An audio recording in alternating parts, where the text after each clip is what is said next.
Zahir, Will, comment tu vas? bah écoute, depuis la dernière fois, je m'étais dit, il va plus jamais m'inviter, je lui ai pris tellement de temps. J'espère que vous C'est avez... vrai que les passionnés, ça parle beaucoup, mais voilà, c'est ça aussi la contrepartie de la passion, hein. Aujourd'hui, tu m'as invité pour un icône quand même, hein. Un truc qui s'essouffle pas dans le temps, c'est le 1911. Et tu m'as dit, là, ça va être la classe. Ça va être la méga classe. Donc moi, j'ai sorti, en plus, tu m'as dit c'est la classe, mais à la française. Donc moi, j'ai sorti mon Lacoste, j'ai sorti mes Lacoste bleu, blanc, rouge, hein. J'ai vraiment, je me suis habillé sur mon 31 comme si je partais à un mariage. Parce que tu m'as dit, là, c'est du flingue, c'est...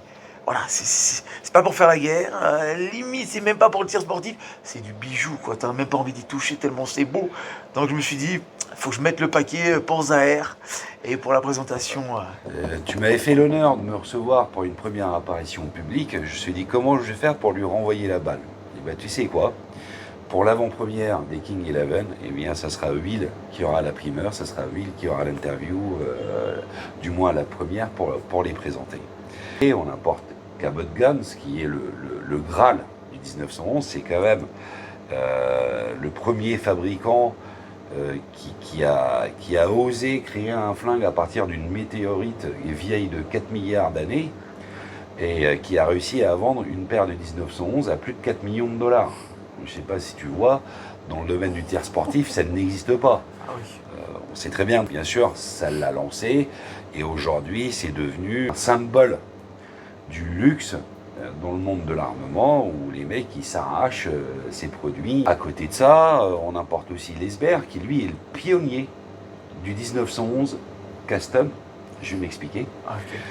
Et l'entre-deux, Alchemy Weaponry, qui lui c'est un ancien de chez l'Esbert qui était fan du travail de l'Esbert mais qui trouvait qu'il manquait une petite touche d'attention par rapport à la finition de ses armes. Donc il s'est dit, bah, je vais faire la même chose que mon ancêtre, mais je vais essayer de pousser plus loin au niveau de la finition et de l'esthétique de l'arme.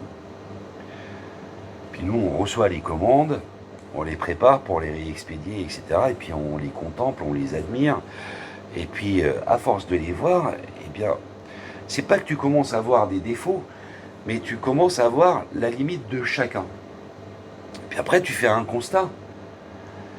Et tu dis, mais en fait, il y a un détail précis qui me plaît chez chaque fabricant.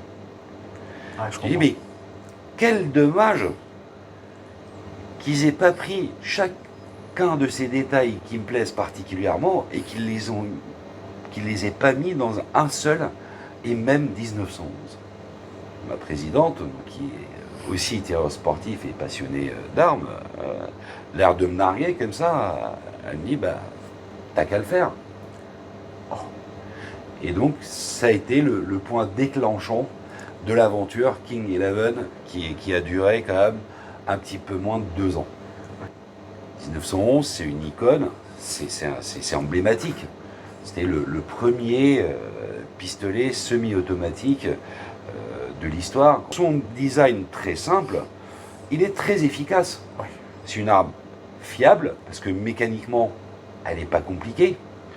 C'est une arme ultra précise, du fait surtout que sa détente soit linéaire, puis il a su traverser le temps, et c'est une des rares armes en fait, qui a commencé son palmarès ou son histoire dans le monde de l'armée, de la défense, dans les armes dites de guerre, et qui petit à petit, au fil du temps, parce qu'il a su avoir des fans, des inconditionnels du 1911, se transformer en une arme civile, une arme qui se destine plutôt aujourd'hui aux collectionneurs, aux tireurs aguerris, aux passionnés qui veulent absolument un 1911 dans leur collection. Les Français, le premier de l'histoire, donc bah déjà incroyable, félicitations. Qu'est-ce qui va faire la différence? Par rapport au 1911 en soi, c'est que dans les 1911, tu as vraiment 2 catégories qui existent. D'accord. Tu as ce qu'on appelle les 1911 de production de masse, Ok. grandes marques le font, et tu as la deuxième catégorie qui vient, et c'est celle qui va nous intéresser, puisque c'est à celle-là qu'appartient le King Eleven, qui est le 1911 dit custom. C'est quoi la différence majeure? Surtout, ça se joue au niveau de la qualité de l'ajustage, de la culasse à la carcasse. Plus le 1911 est ajusté, plus il va être précis et plus il va être noble, on va dire. Et après, la qualité du canon en elle-même et la qualité du calage, la qualité du montage du canon dans la culasse, comment on va le caler à la culasse, comment on va le caler au bushing et comment toutes ces tolérances vont être gérées pour que l'arme puisse, en sortie de boîte, avoir un fonctionnement ultra fluide, une belle mécanique, une performance irréprochable et surtout une précision extrême. C'est le b.a.-ba du custom. D'accord. Après, chaque fabricant, est-ce qu'il a voulu aller dans des fantaisies au-delà du prérequis minimum du custom ou pas? C'est leur choix, c'est leur décision. Et c'est là où le K11 va briller dans le domaine du custom, parce qu'on ne s'est absolument pas contenté de simplement faire un custom. C'était pas le but. Ouais. Le but, autant en faire un qui va chercher à détrôner tout le monde. En quoi est-ce qu'il va les détrôner? Si tu veux bien, là, je vous ai étalé une des plus belles collections de 1911 qui existent en France, pour pas dire dans le monde. Et si tu veux bien, on va faire un tour. Je vais te montrer les fameux détails qui me plaisent particulièrement chez chaque fabricant et comment on a fait pour tous les rassembler en un seul et même 1911. Incroyable. Qui est le King 11. T'en parlais, ça pourrait durer jusqu'à demain matin.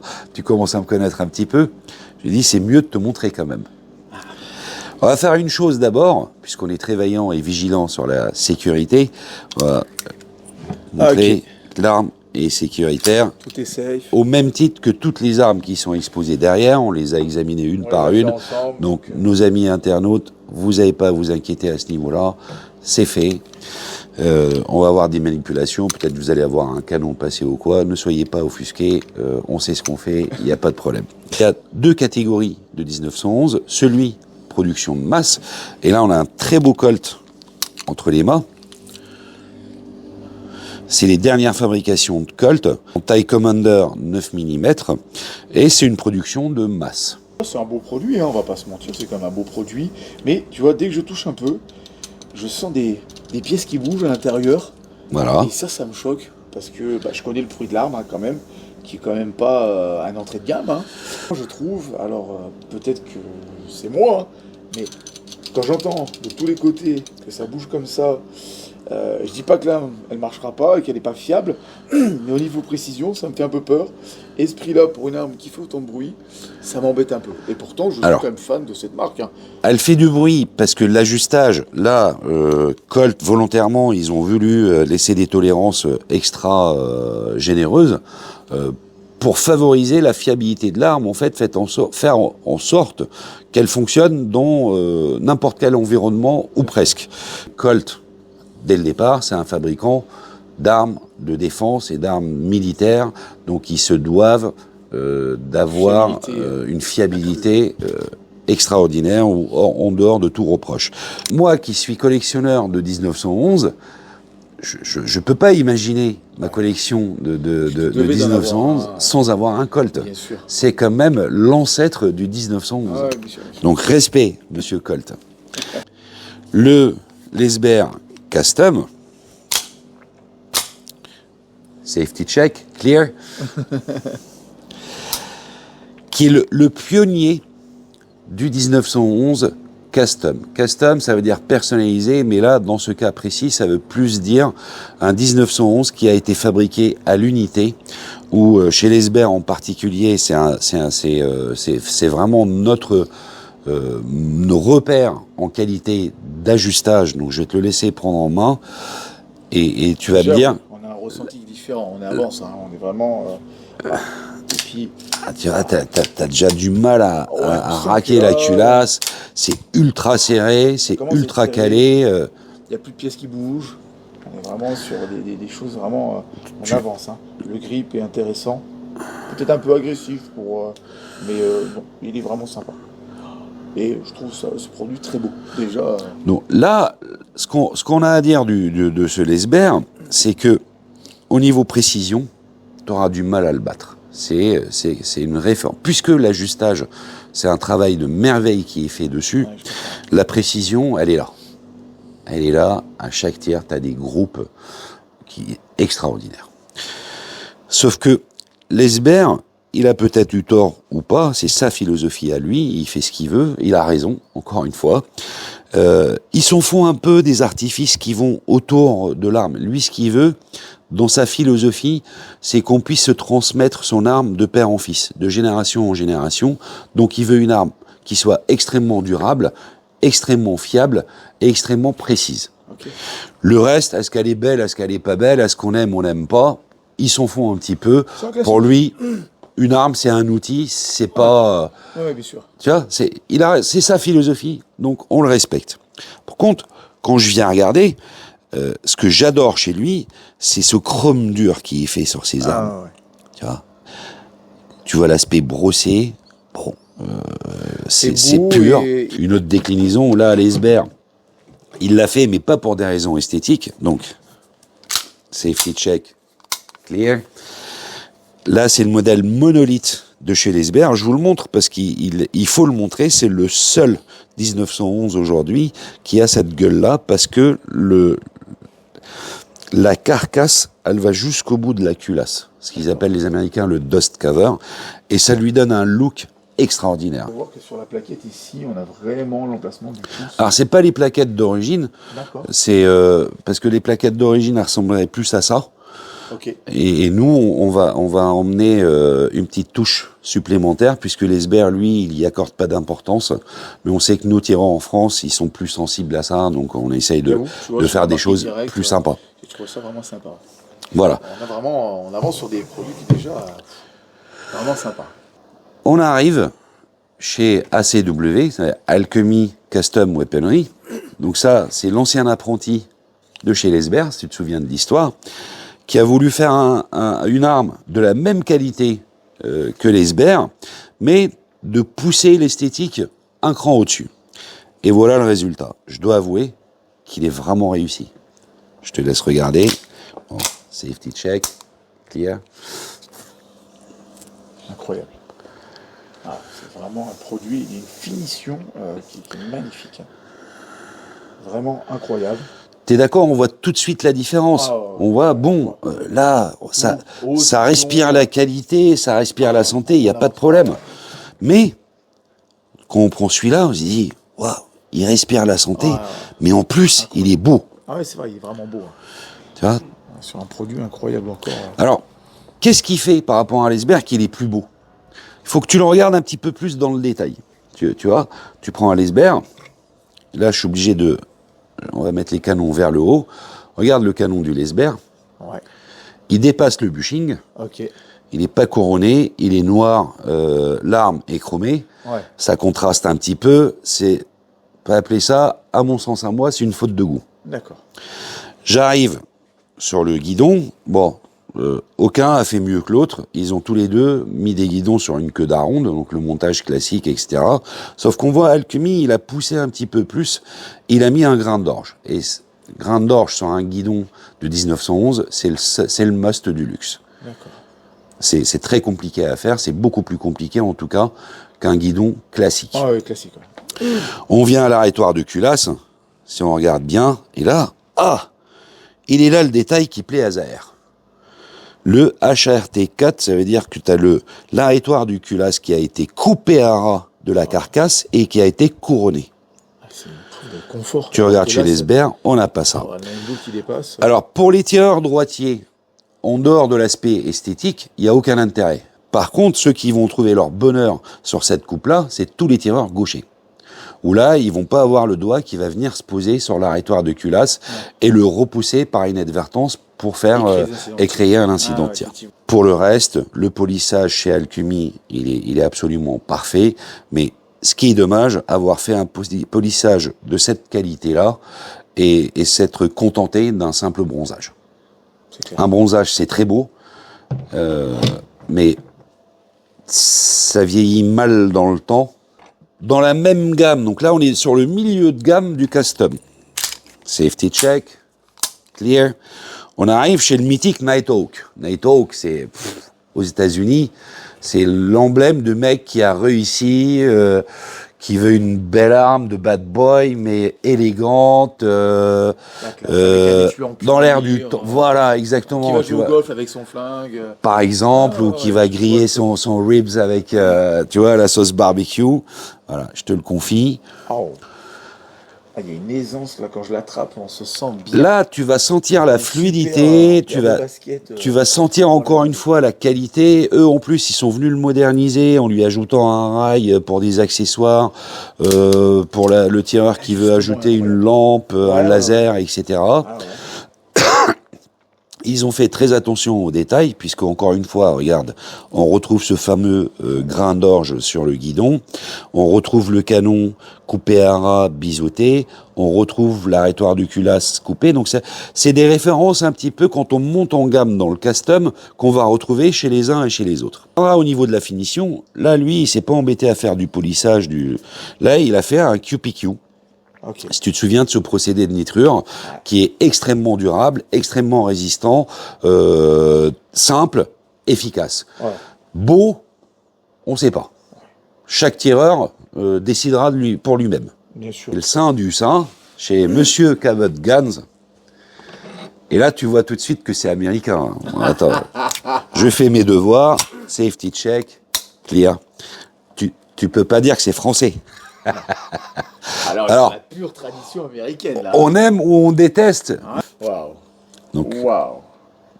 Plus court que les autres, celui-là. Alors, c'est un Commander. Tu verras que, traditionnellement, et le Colt qu'on a vu en premier, c'est un Commander. Commander, ça veut dire que c'est une taille de 4 pouces 25. Okay. Et le Government Size, ici, c'est le standard, c'est un 5 pouces. Et c'est ce que nous, on a reproduit, typiquement, pour démarrer la gamme du King 11, on a démarré par un 5 pouces en calibre 45 et par un 4 pouces 25 en calibre 9 mm. Okay. Très vite, bien sûr, on va renforcer la gamme avec les deux tailles en deux calibres qui seront disponibles. Okay. Et là, on reste chez Cabot. On voit que, au-delà de la qualité armurière, des détails, là, on a apporté encore un level au-dessus, l'esthétique de l'arme, la fantaisie autour de l'arme, etc. Et puis on va finir par le plus beau, le sein du sein, le Cabot.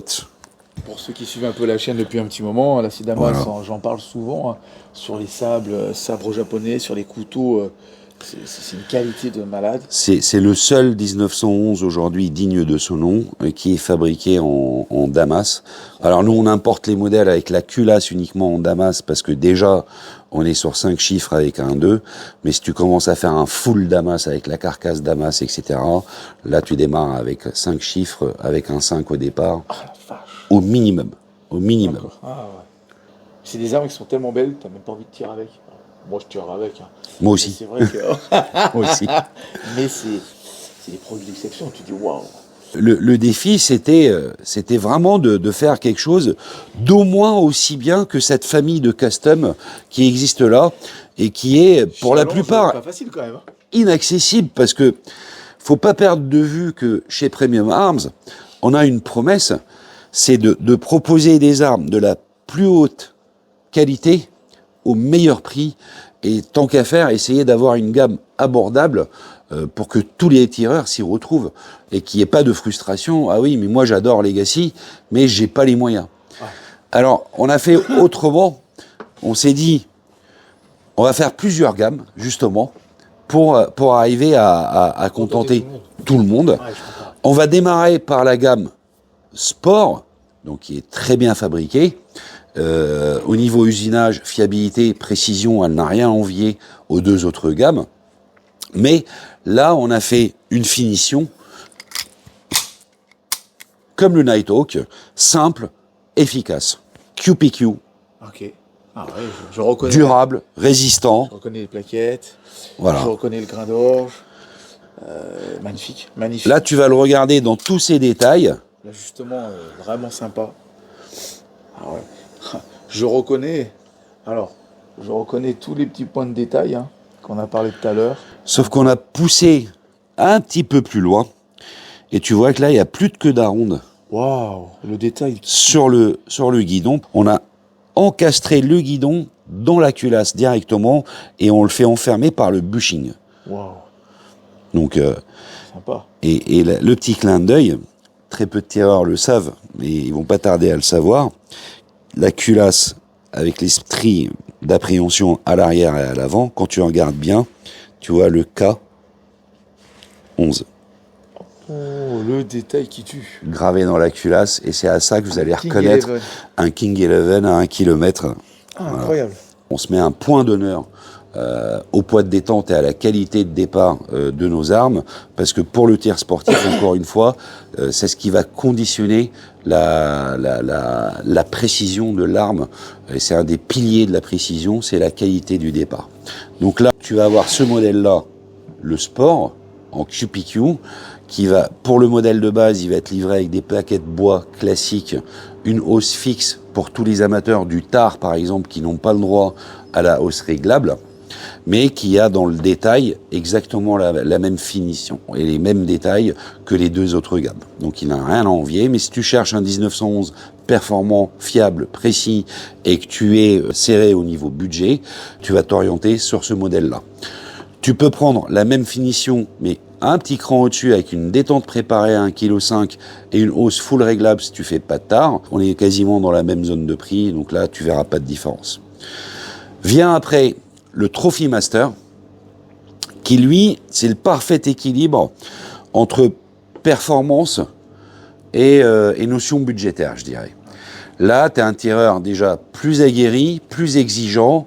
Tu débutes pas, tu n'en es pas à ton premier 1911 ou tu n'en es pas à ton premier arme style de compétition, parce que tu peux courir du TSV avec ça ou de l'IPSC en catégorie standard, il n'y a aucun problème. Et lui, ce qu'il va avoir en plus, c'est un canon sélection match, un départ préparé d'office à 1,5 kg, un puits de chargeur, safety check, pour faciliter l'insertion du chargeur, et une hausse full réglable LPA.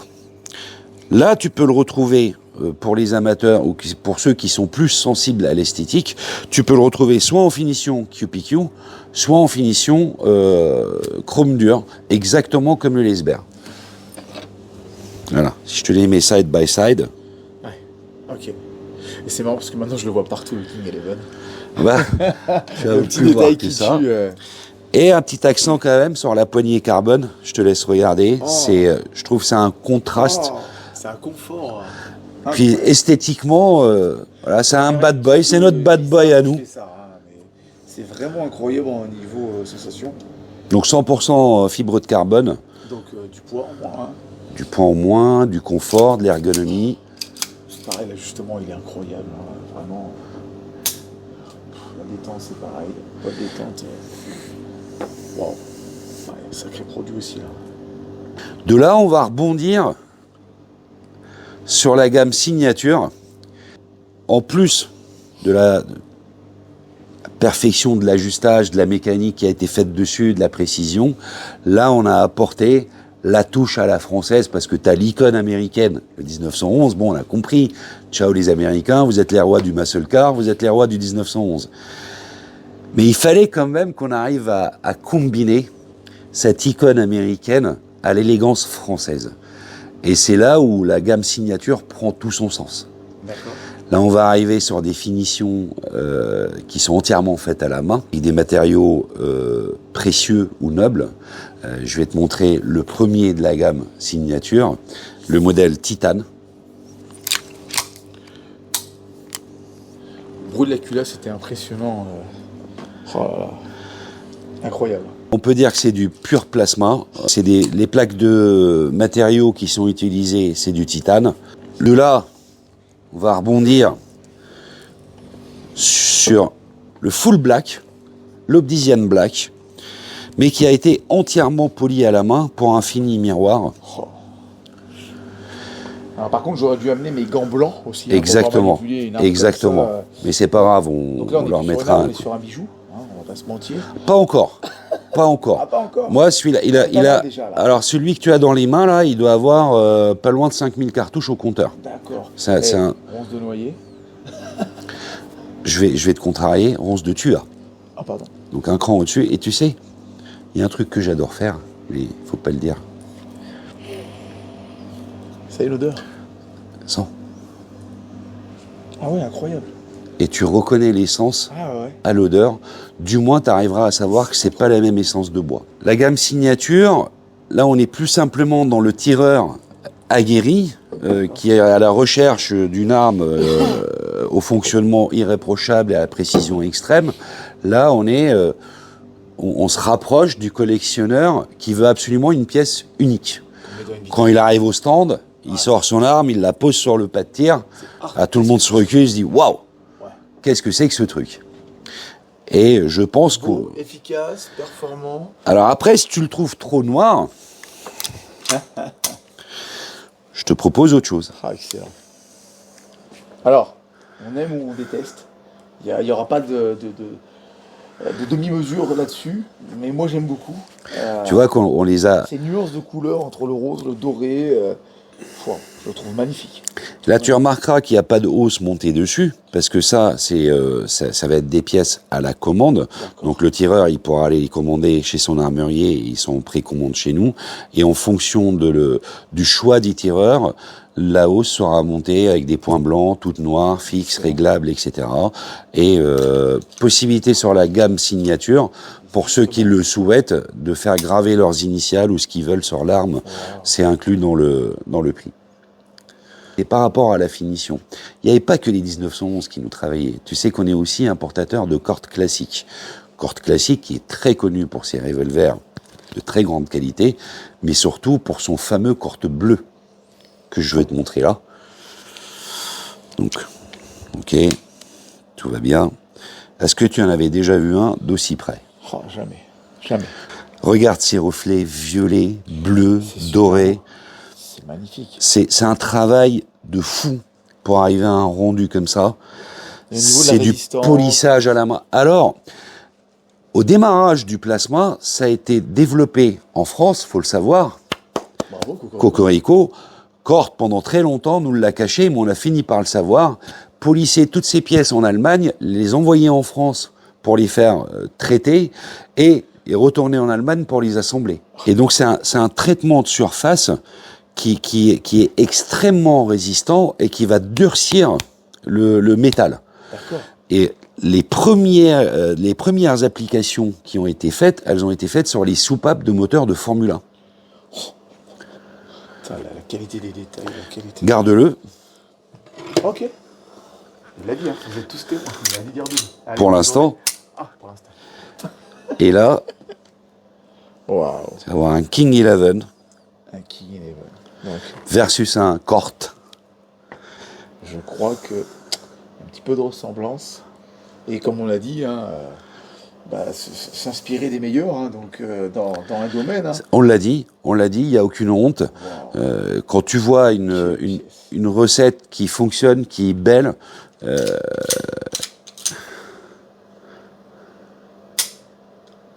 C'est beau, c'est ajusté.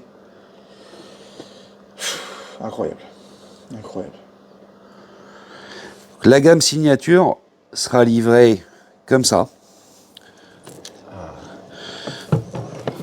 dans des coffrets noyés, style boîte à cigares, parce que c'est... Préparez les mouchoirs. Je te laisse découvrir. Et cette arme qu'il y a là, aujourd'hui, elle n'est pas à vendre. C'est vraiment un prototype qu'on a préparé, encore une fois, pour une démonstration de savoir-faire, de montrer à nos clients, à notre communauté, ce qu'on était capable de faire.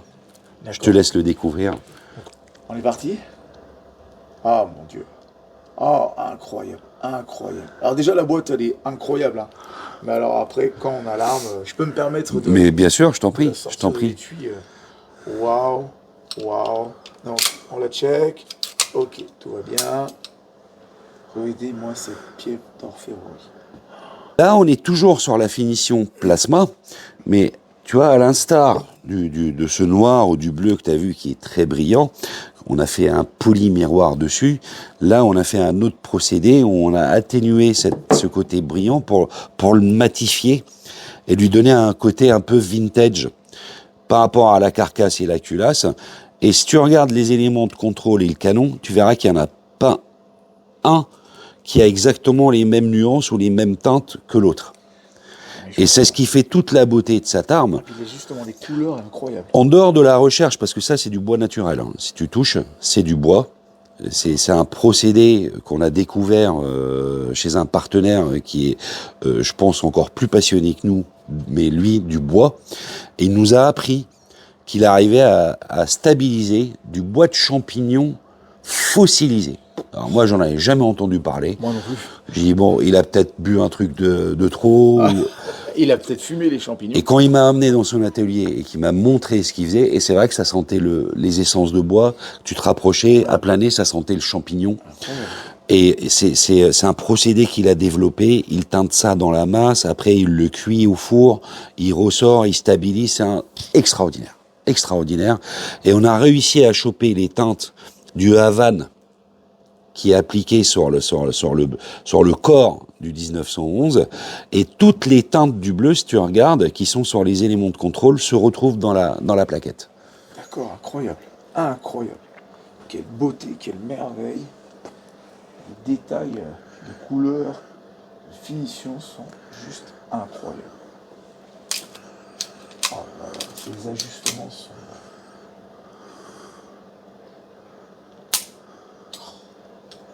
C'est incroyable. Très beau, mais c'est loin d'être fragile. C'est un de revêtements de surface des plus résistants qui existent. Donc pour l'abîmer, il faut vraiment que tu y ailles de bon cœur, etc. Donc il ne faut pas hésiter.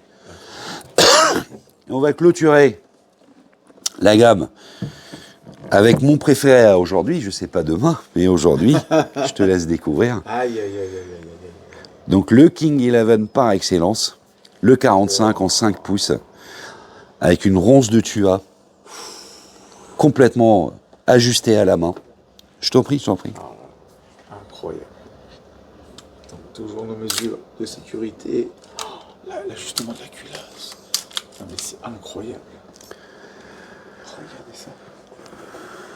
Attendez, je vais regarder. Oh là là là là là. Incroyable. Quelle finition.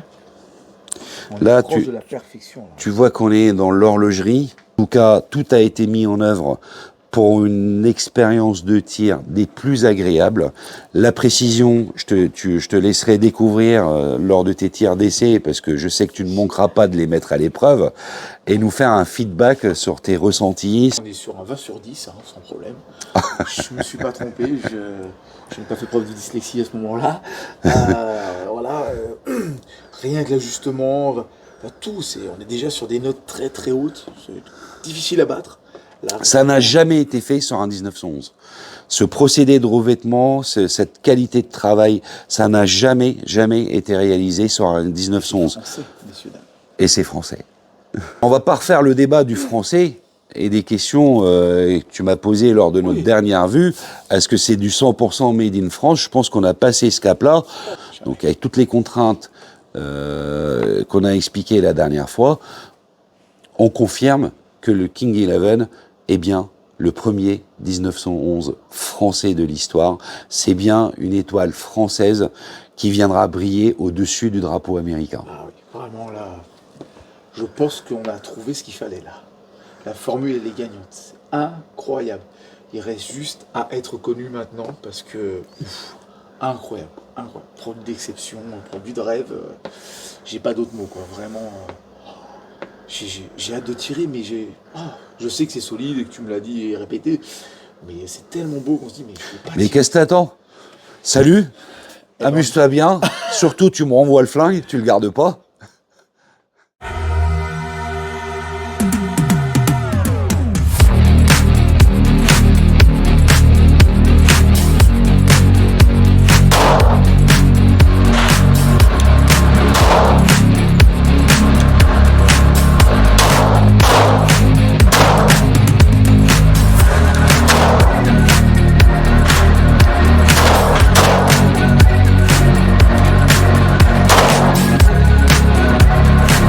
Incroyable la précision pour du 45 et tout, franchement, parce que la cible est vraiment petite quand même. Elle est vraiment petite, hein. Les chiffres comme le 1 ou le 3, c'est du 10 quoi. C'est du 10, hein. Et au final, je suis vraiment tout prêt, quoi. Je suis vraiment tout prêt. C'est incroyable, quand même. Parce qu'au final, voilà. Je suis là, ok, je suis en dehors du 3, mais je suis là, putain. C'est du 10, quoi. C'est, allez, du 9 à la rigueur. Ouais, c'est le bonhomme, là. Non, c'est le bonhomme, hein. C'est le bonhomme, quoi.